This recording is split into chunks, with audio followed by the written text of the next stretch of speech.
Well, let me tell you what we're going to do today.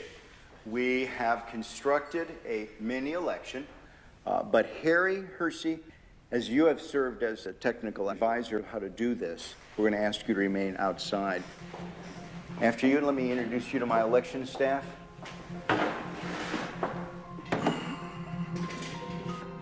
To ensure that we've not prepared some sort of a device that has been pre-rigged, pick the number, and then we'll grab that unit, and that will be the device that we will count the ballots on. I just feel like this is the one. Okay, and the winner is Unit 15191.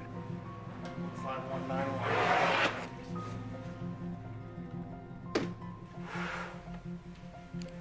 What we have here is a programmed optical scan ballot. There is only one question on this ballot. Can the votes on the Diebold system be hacked using the memory card? I have only touched the memory card, not the other parts of the Diebold election system, which is going to be used today. Only the memory card. And I can certainly speak for myself and Harry, and that we're going to vote yes. All right, then let's have the rest of us vote no. Two individuals, Hugh and Harry, will be voting yes. The rest of us will be voting no. And then we'll scrutinize the ballots afterwards to ensure that that is indeed the mark. I will say that I'm wrong and Diebold is right, and I'm going to say no, they cannot be hacked. It's impossible. So I vote no. I'm going to film myself voting. Excuse me. I'm going to mark this ballot no.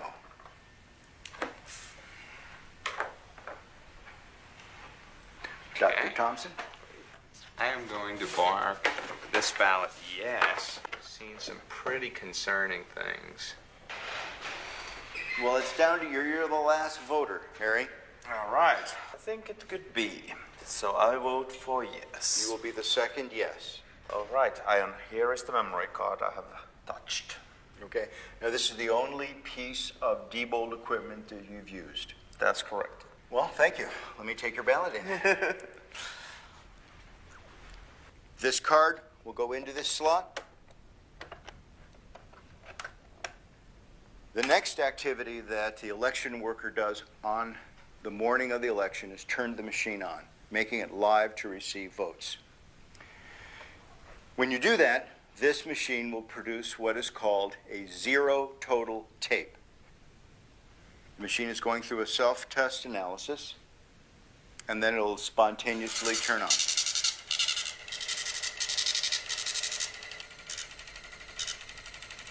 This is Harry's card that is telling us that there are 0 votes stored in the memory. Okay, let me get the ballots. Let's insert a yes ballot. We're going to put in another no. 7. And the last no ballot, 8. Placing the ender card in this device and telling it to turn off its counting function and do its reporting function will now cause the voting machine to print out a tape reading the number of votes that it had just read.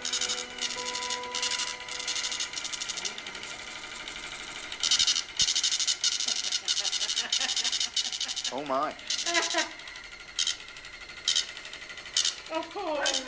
Oh no! What is it? What is it? 7 yes, 1 no. Oh my God! Oh my gosh. Let me see. Here's the tape. 7 people said it could be hacked. And we put through 6 and 2. 6 no's no's and 2 2 yeses. yeses. Oh my gosh, do you know what this means? How do we know that Harry didn't just change the report and the votes themselves on the memory card are still correct? If that was the case, when they go into GEMS, the results would be different, isn't that right? I mean, the only way to know that is to read them into GEMS and to check the vote totals. See what GEMS says. So should we do that? I think we should, because I want to confirm for my own analysis Is this just a superficial? Right, that's a good hack? In other words, question. Did we just change the words on this paper? And we will upload this memory card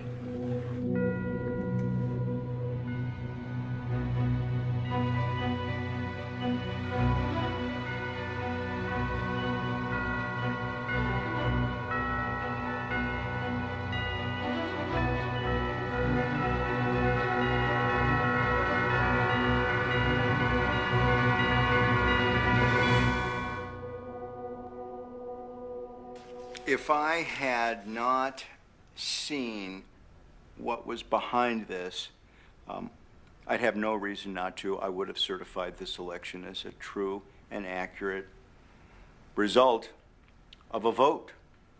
Susan, what does this mean for you?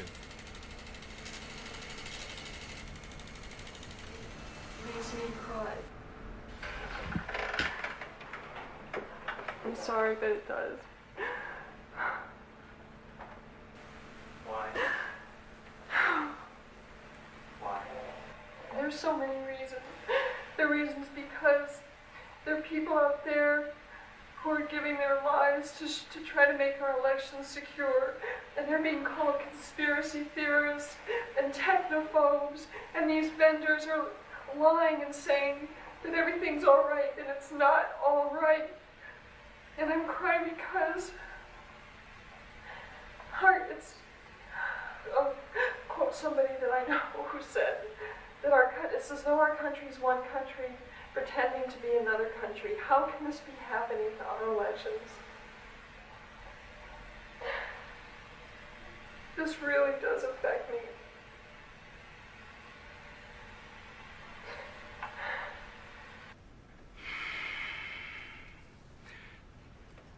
I don't know exactly how to describe what I saw here.